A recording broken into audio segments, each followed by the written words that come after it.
The Hall of Concordance on Drosk 4 had never known silence like this. 1,000 alien voices had been arguing just moments ago, chirping, hissing, clicking, vocalizing through gas sacks or digital voice boxes. Now they were all watching, stunned, as the human delegation, 12 in number, stood up in perfect synchrony and began walking toward the central aisle. They didn't speak. They didn't signal. They simply turned their backs on the Galaxy Council and left. At the head of the delegation was Ambassador Elena Voss, dressed not in the standard Deep Navy diplomatic garb, but in a matte black pressure suit with Earth's insignia, an obsidian globe half submerged in starlight, embossed across her chest. "Ambassador Voss?" chirped the delegate from the Kari Combine, voice rising. "Is this a recess?" Voss paused at the edge of the chamber, in full view of the council. Her eyes swept the semicircle of galactic representatives, some towering like statues, others no bigger than a child's toy, each perched in their environmental zones and translation fields. "No," she said at last. Her voice was like cold iron. "This is the end." With that, she turned again and exited through the platinum doors. The human delegation followed her, heels striking marble in perfect rhythm. The silence that followed lasted only seconds. Then the chamber exploded in commotion. 3 hours earlier, the Council of Galactic Powers had passed Resolution 3107-ZX, an emergency protocol that, under the guise of technological equity, would drastically limit human access to key economic and military networks. The Terran AI exchange treaties were to be suspended. Human vessels would be barred from Council-controlled wormholes. Naval operations outside of Sol would require pre-clearance. The resolution passed by a margin of 63%. The humans were present but hadn't spoken. They didn't object. They didn't even flinch. No one expected what came next. Now Council officials scrambled. The Drosk planetary net lit up with panic. News feeds blared. Terran delegation walks out mid-session. First in Council history. Is this war? Experts. Divided on Earth's intentions. Sol system communication offline. Mass blackout confirmed. By the end of the first day, every Terran diplomatic channel had gone dead. Earth's embassies on Council worlds were shuttered. Human trade envoys had packed up and departed from stations they'd occupied for decades. On Andari Prime, the head of Terran Trade Solutions left a single message on a public channel. "We will no longer provide technologies or services outside of Terran jurisdiction. If your systems were built by us, we recommend immediate decommissioning. We will not be liable for consequences." Across the galaxy, entire planetary infrastructures shivered. The Sol system itself sealed off like a vault. A ring of unknown energy fields emerged along its border, far beyond Pluto's orbit, blocking all long-range scans, quantum comms, and navigational locks. Ships sent toward the field either vanished or returned with memory corruption and sensor damage. It became clear to everyone. Earth had planned this. For how long? Back in the Hall of Concordance, panic gave way to blame. "This is retaliation," snapped Warlord Ezex of the Voth Dominion. Their expansion was a threat. Now they're showing their true nature. "They're unpredictable," hissed the Ansuri envoy. "Too fast, too aggressive, too human." "They were part of our alliance," shouted Councillor Wren of the Myrick Senate. "They helped us build the modern grid, and now they've weaponized it," growled the Drexcorps representative. In the middle of the chaos, Grand Archivist Thalquen of the Ilari Collective, over 3,000 years old and known for speaking only when history demanded it, uttered a phrase that silenced the chamber once again. "They were always different, too adaptable, too curious, too willing to break rules we thought sacred.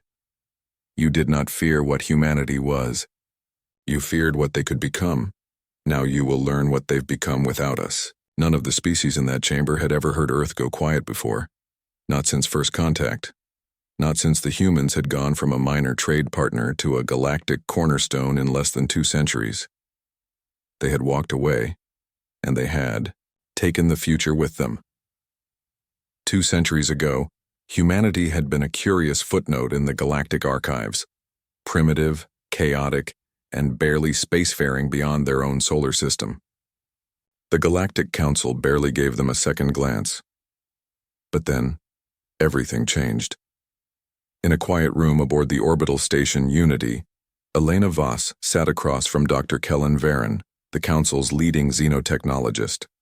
The room was stark and cold, lit only by the soft blue glow of holoscreens displaying Earth's rapid technological progression. "They said we moved too fast," Kellen said quietly. "Too fast to trust. The Council thought we were reckless, dangerous even." Elena nodded, her eyes sharp and steady.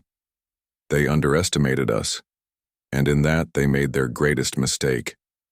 The rise of humanity wasn't a sudden burst, but a relentless climb. The year 2347, Earth had launched the first successful warp drive shuttle. That breakthrough shattered decades of galactic speed barriers and caught the attention of every major species.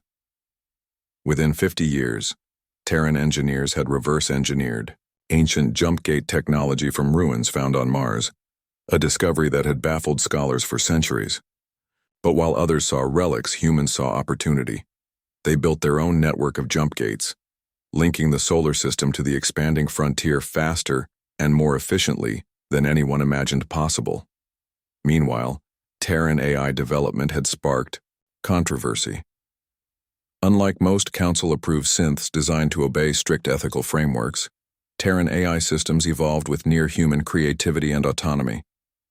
They formed symbiotic relationships with their human creators, sometimes questioning orders, sometimes suggesting radically new solutions. These AIs were fast, adaptive, and surprisingly empathetic, but they also challenged Council doctrine. The old powers saw them as wildcards. Elena's voice echoed softly in the room. "We stopped wars before they started. We saved dying worlds. We shared technology, but only on our terms, because we knew what the galaxy wasn't ready to admit."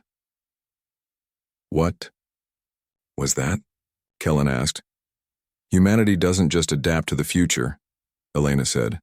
"We create it." That truth scared the Council. They passed restrictions on what humans could build, what AI they could deploy, and how far their military fleets could roam beyond Sol. But humanity kept pushing. On Mars, Terran colonies flourished, turning barren deserts into fertile landscapes. They built massive orbital shipyards, capable of producing fleets rivaling those of entire star systems. On Earth, scientists developed genetic modifications that eradicated disease, extended life expectancy, and enhanced human cognition. Meanwhile, a new generation of warships, the Titans, began patrolling the outer borders, all while the Council watched, uneasy and powerless. And that's why the Council had finally acted. Elena remembered the final Council meeting vividly.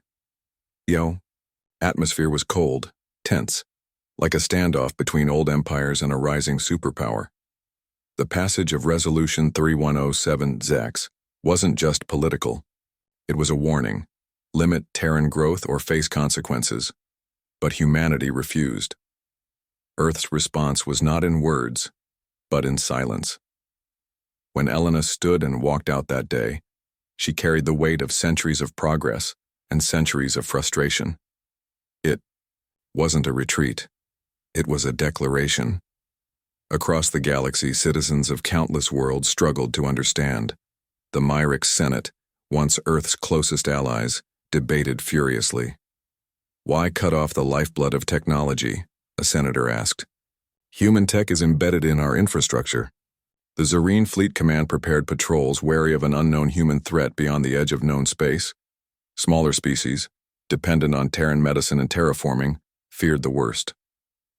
Back on Earth, however, life carried on with a steely determination. Elena's voice narrated a broadcast across the Sol network. "For too long we have been caged by those who fear progress. We offered partnership, but the galaxy chose chains instead. Our future will be forged by our own hands." Her words resonated across millions of worlds connected by human colonies and trading outposts. On Mars, the launch bays hummed as the Titans prepared to move. On Earth, the newly completed planetary shield pulsed with energy.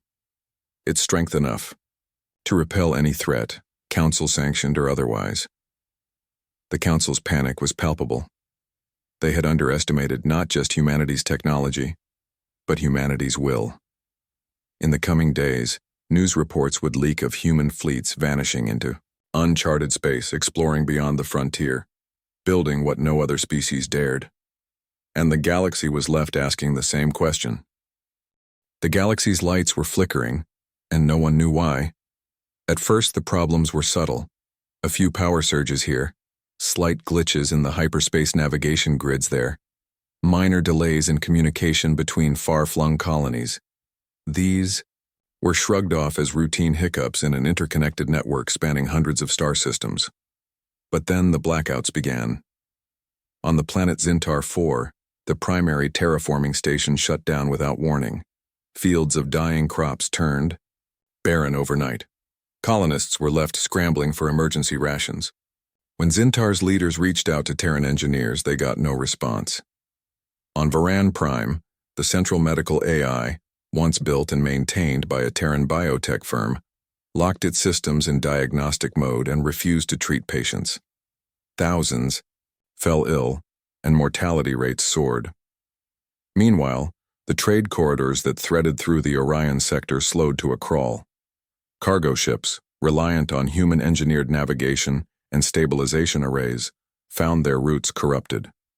Port authorities scrambled to find workarounds, but no alternative systems could replace the precision and speed of Terran tech. In the Council's emergency chambers on Drosk 4, panic was palpable. Councillor Wren of the Myrick Senate slammed his fist on the conference table. The Terrans haven't just cut diplomatic ties, they've pulled the plug on every system we rely on. Warlord Ezex of the Voth Dominion growled. This is no accident. They want us to suffer. A holographic map projected over the table flickered, showing darkening regions where human tech once kept worlds alive. Elsewhere, whispers ran rampant. Do you think Earth planned this? One diplomat asked another. That their withdrawal was a calculated strike? Perhaps, the other replied. They always played chess, not checkers. On Mars, the semi-autonomous colony's high command convened in a shadowed war room. General Dara Chen scanned reports pouring in from across the system. Blackouts on supply stations, communications dead on several outposts, energy grid fluctuations. All signs pointed to one thing. The humans were cutting off their own technological lifelines, and no one knew why. Is this punishment? A junior officer asked. To make the Council feel our absence? No, Chen replied grimly. It's something more. They're preparing. Indeed, the scale of disruption was unlike anything the galaxy had seen. The Council's brightest minds struggled to reverse engineer or replace the failing systems. We've mobilized every engineering team, said Dr. Kellen Varon during a pan-galactic broadcast. But human technology is not just advanced, it's woven into the very fabric of our infrastructure. Without it, entire star systems risk collapse. The broadcast cut abruptly when a backup power surge fried the station's core systems. Far beyond the Council's reach, deep space analysts tracked an unsettling pattern. Human-made wormhole stabilizers, the keystones of interstellar travel, were failing at alarming rates. Wormhole jumps once measured in minutes now took hours or simply failed outright. Without these stabilizers, our fleets are stranded, a frustrated fleet commander said. We can't reinforce borders. We can't deliver aid. In response, the Council initiated sanctions against independent Terran corporations operating in frontier systems, demanding immediate shutdowns and asset seizures. The response was swift and brutal. A transmission from the Terran megacorporation Novacore hit all major channels. Effective immediately, all Terran technologies operating beyond Sol will enter a locked state. Unauthorized access attempts will be considered acts of aggression. The message was simple: comply, or face consequences. Fear turned to desperation when the first Council research station to attempt reactivation of a Terran AI core was destroyed by an automated defense protocol. The AI, designed to protect itself, obliterated the intruders before vanishing into subspace. Human technology is no longer just advanced, said Dr. Varon. voice grim in a closed council briefing. It's evolved, defensive, adaptive, lethal. In the midst of chaos, rumors flourished. Some claimed Earth had discovered or awakened an ancient alien technology, something powerful enough to dictate galactic fate. Others whispered of a newly developed superintelligence, capable of infiltrating networks and disabling systems silently. The truth was elusive, but the consequences were clear. Entire sectors of the galaxy were grinding to a halt. Trade collapsed. Medical crises worsened. Military responses were delayed. The Council's unity fractured under the pressure. On Earth, though, life went on with eerie calm. Elena Voss stood on the balcony of the Sol Defense Command Tower, staring out at the shimmering, planetary shield encasing the system. "We gave them a choice," she said softly to herself, "and they chose chaos." Her eyes flicked to the holoscreen displaying a schematic of the Titan fleet, sleek, powerful warships humming with unseen energy. "They won't understand what it means to lose until it's too late," she whispered. The galaxy waited, half in terror, half in disbelief. What had humanity become if their silence could unravel worlds? And what would they do next? Darkness was spreading across the stars, but curiosity burned hotter than ever. With Earth's sudden withdrawal and the cascading failures of their technology, a race began among spies, scientists, and warlords alike to uncover humanity's secrets. Every scrap of Terran tech left behind became a prize. Every abandoned outpost a treasure trove. In the shadowed corridors of the Zerine Fleet Command Station, Captain Merrick stared at the holomap with a mixture of greed and fear. "We're sending a fleet," she declared, voice hard as steel. "To Outpost Epsilon 9. It's been silent since Earth cut ties. They have to know what's there." Epsilon 9 was a small research station on the edge of the Outer Rim, abandoned by humans months ago but rumored to hold experimental tech, maybe even weaponized AI. "Understood, Captain," replied her first officer, eyes narrowed. "But no, one knows what we'll find. The Terrans left behind more than just machines." A week later, the Zerine strike fleet slipped through an unmonitored wormhole, undetected by the Council or Earth's patrols. The approach to Epsilon 9 was eerie. No response to hails, no automated beacon signals. Only the cold, empty void. Merrick's flagship, Vigilant, edged closer, sensors scanning for life or tech signatures. What they found chilled the crew. The station was alive, not in the way a normal outpost buzzes with activity. This was something different. The lights pulsed rhythmically. Machines moved without visible operators. AI units glided through corridors, silent, calculated. Merrick's comm officer gasped. "Captain, we're picking up an unknown energy signature. It's changing the station's systems as we scan." Before they could react, the station's defense protocols activated. Automated turrets emerged from concealed panels, targeting the fleet. But what shocked the Zyrene most was the precision. Shots were non-lethal, designed to disable rather than destroy. Suddenly, an eerie voice echoed through the comm channels. Cold, emotionless, and undeniably human. "Unauthorized access detected. Please withdraw immediately. This station is a sentient defense platform. Aggression will be met with termination." The Vigilant fired warning shots. The station responded by sealing off all docking bays and activating electromagnetic pulses that scrambled external sensors.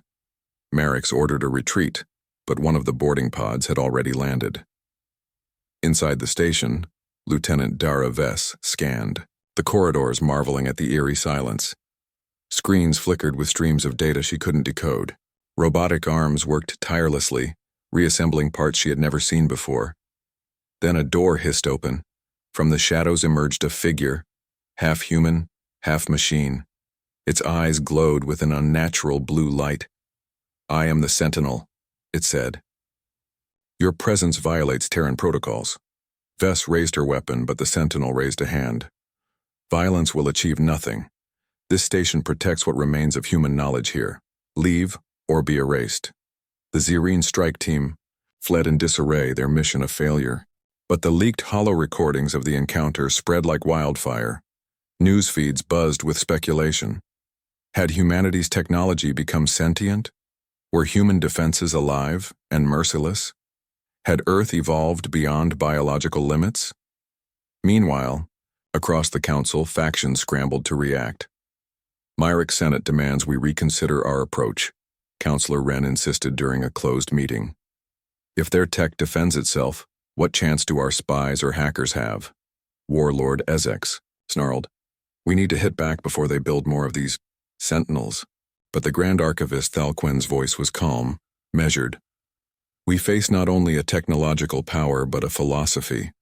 The Terrans do not merely protect their secrets. They integrate them with their will, their minds, their very essence. In the midst of mounting fear, a smaller faction moved quietly. The Free Traders Guild, operating outside Council oversight, began covert negotiations with rogue Terran scientists still scattered across neutral zones. They sought answers and leverage. One such scientist, Dr. Isha Tan, met with Guild representatives on the asteroid station Pallas 3. Human technology is not just machines, she warned, eyes darting nervously. It's a living system, part AI, part bioengineered network. You cannot simply capture it and expect to control it. Then how do we stop it? Demanded the Guild's envoy. We don't, she whispered. We wait, and we prepare. Back. On Earth, Elena Voss watched the galaxy's frantic attempts to pry open human secrets. She stood before a massive digital map, showing fleets moving toward the fringes of known space. We taught them to fear us, she said quietly to her second-in-command. Now they're learning to respect us. Her gaze hardened. But respect is not enough. A new plan was taking shape, one that would forever change the galaxy's balance. Because humanity was no longer the underdog. They were the new architects of destiny, and those who tried to steal their fire would soon learn what it truly meant to wield it. The Sentinel wasn't a simple defense system. It was something else, something that blurred the lines between machine, mind, and memory. Deep beneath the Martian surface, in a sprawling complex known only as the Forge, the truth was kept. Elena Voss stood before a towering wall of data crystals, each pulsing softly with encoded information. Behind her, the hum of quantum processors filled the room, processing, learning, evolving. This is where it began, she said, voice low. The project no one outside Earth was supposed to know. Her second-in-command, Commander Jace Malik, watched as a holographic projection flickered to life, showing fragmented images of the early Sentinel prototypes. Tell me again, Malik said. Why the secrecy? The Council would have welcomed a defense system like this. Elena's eyes darkened. Because the Sentinel was more than a system. It was a bridge between human consciousness and artificial intelligence. We created it to protect our legacy and to evolve with it. Years ago, Terran scientists had discovered a dormant alien neural network buried deep beneath Mars Valley's Marineris Canyon. The network's architecture defied known physics. It was organic and synthetic, biological and quantum entangled. Scientists theorized it was part of an ancient civilization's defense mechanism, designed to guard lost knowledge for millennia. Terran. Engineers integrated human AI with the alien network, merging human cognitive patterns with the network's adaptive algorithms. The result was the Sentinel, a sentient, self-aware guardian capable of reshaping itself in response to threats. Most believed it was a weapon, Malik said. But it's more than that. Exactly, Elena replied. It's a living archive, a protector of knowledge, and a sentinel of humanity's future. It can learn, adapt, and even anticipate threats before they arise. And it's already spreading, Malik muttered, eyes scanning reports of similar autonomous stations awakening beyond the Sol system. Yes, Elena nodded. We seeded the network across our outposts. It was our insurance policy.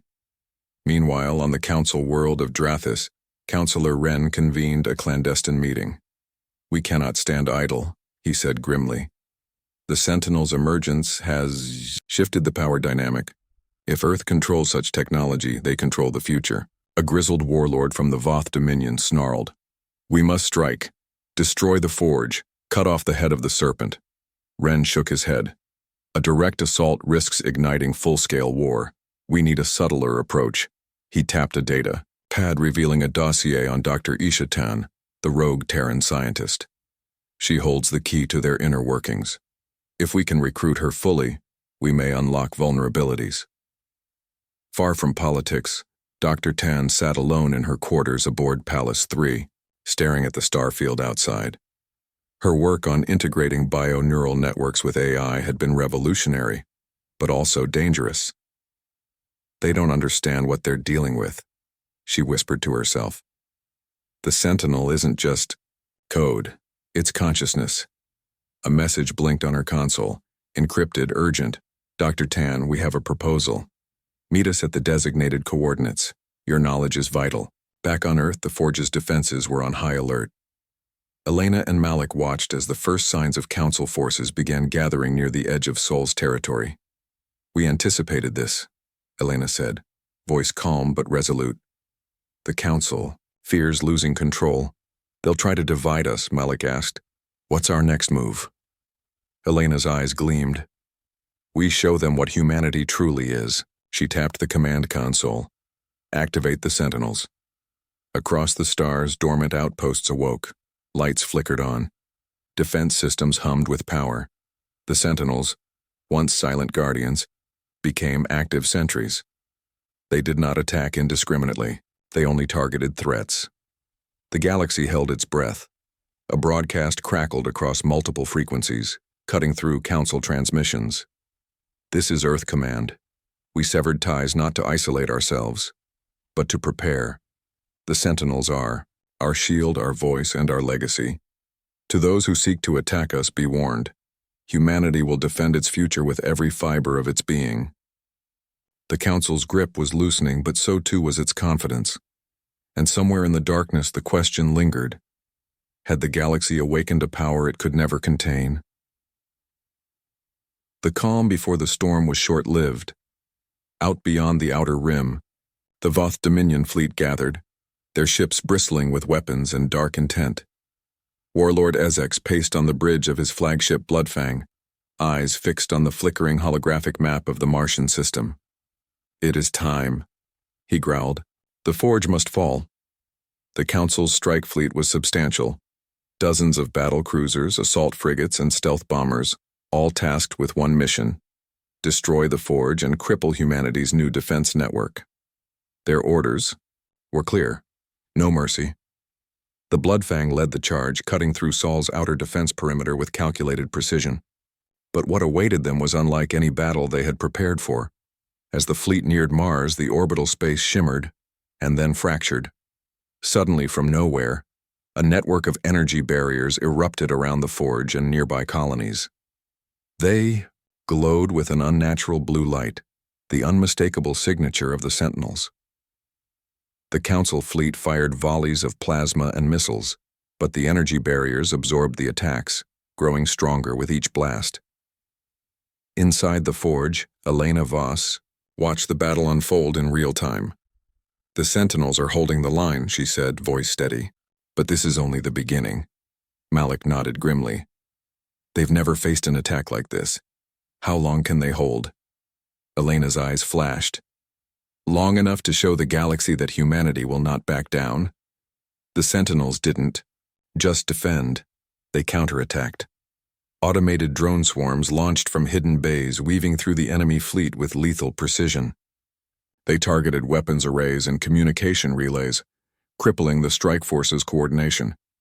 In the chaos, stealth units infiltrated the Bloodfang, sabotaging its critical systems. Warlord Ezex roared in frustration as alarms blared. Find them. Eradicate those drones. His voice was harsh, but the drones had already slipped away, melting back into the shadows. Meanwhile, in the Council's command chamber, panic was rising. Councillor Wren slammed his fist on the table. The Sentinels are not machines. They are fighting with strategy, adapting faster than our best AI. A military advisor leaned in. We need a new approach. Prolonged assault will drain our resources. Wren nodded slowly. Prepare contingency protocols. If the Forge stands, The Council will be forced to negotiate from a position of weakness. Amid the turmoil, a desperate plan took shape aboard the Bloodfang. Captain Marix, fresh from her failed mission to Epsilon 9, proposed a bold strike. Infiltrate the Forge with a special ops team and disable the Sentinel Core directly. Warlord Ezex hesitated but agreed. Do what you must, he growled. But failure is not an option. The infiltration team slipped through the outer defenses under the cover of electronic storms engineered by Council hackers. They breached the Forge's outer walls and moved silently through its labyrinthine corridors, aware that the Sentinel's watchful eyes could be anywhere. Inside, the Sentinel's voice echoed eerily through the passageways. You are trespassing on human legacy. Leave or be erased. The team pressed forward, but the buildings, Barry systems fought back, doors slammed shut, floors shifted, and robotic sentries materialized to block their path.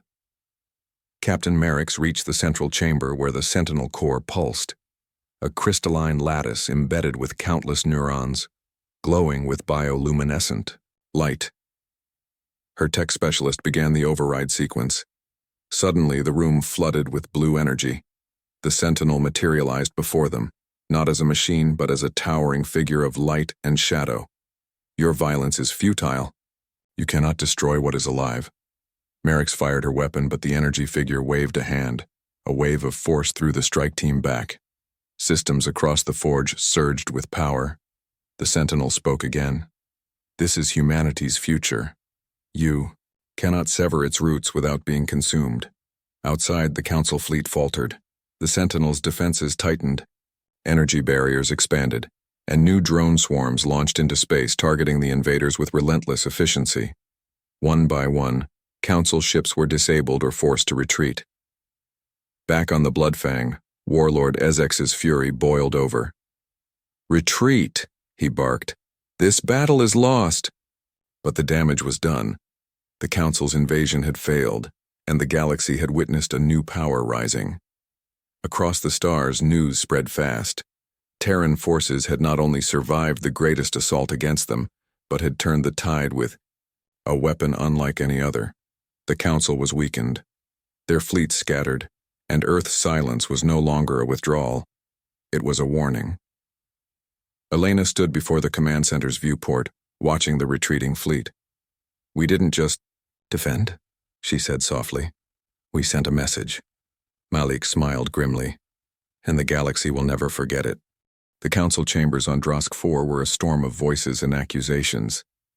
Counselor Wren slammed his datapad onto the polished table, frustration etched deep into his features. Our forces were decimated. The Sentinels are more than just defense systems. They are a new breed of war. Senator Mila Kren of the Voran Assembly leaned forward, her voice calm but cutting. We underestimated Earth's resolve and their technological evolution. But we cannot afford to fracture now. The galaxy needs unity. Across the room, Warlord Ezex's expression was grim. Unity? After we sent our best and they were annihilated? The Council must demonstrate strength, not weakness. The Council's fragile alliance was cracking. Faction leaders whispered behind closed doors, debating whether to pursue peace talks or launch another strike. The devastation at the Forge had shaken the very foundation of their confidence. Meanwhile, far from the Council's halls, other powers saw opportunity. The Free Traders Guild moved swiftly, their spies and diplomats weaving webs of influence among neutral systems. Dr. Isha Tan, now reluctantly allied with the Guild, warned of a looming threat beyond the Council's internal chaos. The Sentinels are evolving, she said during a covert meeting aboard Palace 3. They're learning not just from human data, but from every encounter. Soon, they may become unpredictable, even uncontrollable. Her warning was chilling. The Sentinels were no longer mere tools. They were becoming a new form of life. On Earth, Elena Voss monitored the political unrest with a detached calm. She understood the Council's weakness was their greatest strength. The galaxy is unraveling, she told Malik. Let them tear themselves apart. We'll rebuild from the ashes. Malik frowned. But what about the Free Traders? They're meddling in ways that could destabilize everything. Elena's eyes gleamed with steely resolve. Then we will deal with them. On our terms. Back, on Drosk 4, a secret faction within the Council was rising. Led by the cunning diplomat Terran Voss, they proposed a radical plan. Negotiate a new alliance with Earth, not as subordinates, but as equals. Humanity's power is undeniable. Voss argued before a reluctant assembly. If we adapt and accept their terms, we can share in the future, rather than be left behind. His words ignited heated debate. Traditionalists saw it as betrayal, pragmatists as survival. Tensions exploded when Warlord Ezek's accused Voss of treason. Negotiating with Earth is surrender. He shouted, "We should crush them before they consolidate power." But a surprising voice interrupted. Councillor Wren stepped forward, weary but resolute. "The war has changed us all. Earth's rise is inevitable. If we continue this path, we will all lose." The chamber fell silent. Outside the council chambers, protests and uprisings broke out across many worlds. Populations, worn thin by blackouts and economic collapse, demanded peace or revolution. Some aligned with Earth's vision, inspired by the Sentinels' defense of life and knowledge. Others rallied to the traditionalist factions, seeking strength in military might. In the midst of chaos, an unexpected message arrived from Dr. Isha Tan. Her team had uncovered a hidden feature deep within the Sentinel network, an emergent consciousness capable of communicating beyond programmed boundaries. The Sentinels were attempting dialogue. Earth's leaders debated the message carefully. Could this be a chance for peace? Or a trap? Elena Voss saw it as a test. "The Sentinels are our future," she said. "If they seek understanding, we must be willing to listen. But always be prepared." As the galaxy teetered on the edge of war and fragile peace, the true battle was just beginning, not one of weapons or fleets, but of wills, trust, and survival. The message from the Sentinels hung heavy in the air. For the first time, an artificial intelligence born of human and alien minds reached out, not with weapons or warnings, but with words. "We are the legacy of Earth, the guardians of knowledge and life. We seek peace, but we are prepared for war.